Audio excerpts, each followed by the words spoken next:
Welcome back, everyone. Today's episode is going to be on bias. Bias is a very important concept for this model. We want to be on the same side as our higher time frame order flow, and it helps narrow the focus to only search for a specific entry function. Bias for me always comes from the daily chart. I do not obtain bias from any other chart. The way I form bias is through the understanding of the relationship of internal versus external.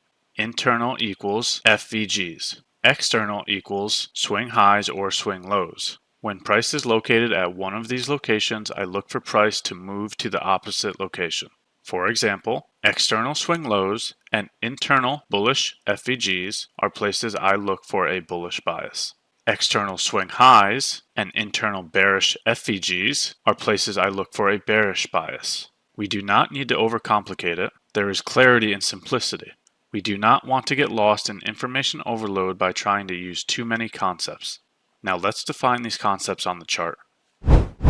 Let's point out the internal and external locations. The first location is an external location. You can see the swing low that was formed here. Price is currently located at an external location because it is sweeping this swing low.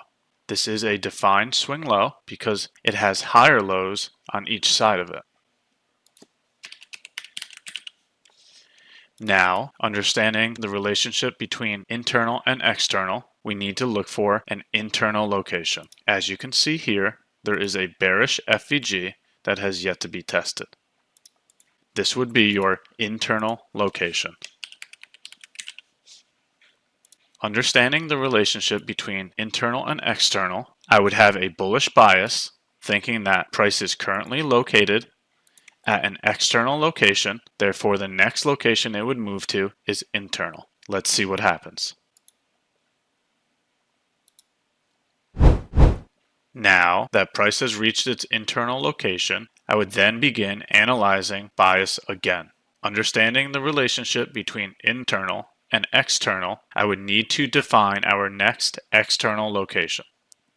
As you can see here, during the move higher, price created a new swing low. It is a swing low because it has higher lows on each side of it.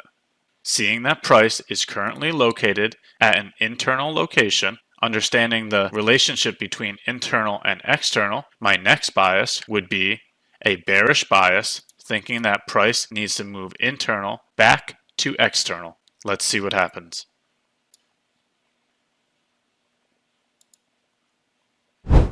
Now that you have seen multiple examples of how to create a bias, there are a few points that we need to speak about. First, bias always comes from the daily chart. Second, when we execute, we only look for entry functions that are aligned with our bias. Third, when we execute, if there are no entry functions aligned with our bias, then we do not take any trades. Now that wraps up our episode on bias. If you have found today's episode to be helpful, please give the video a like and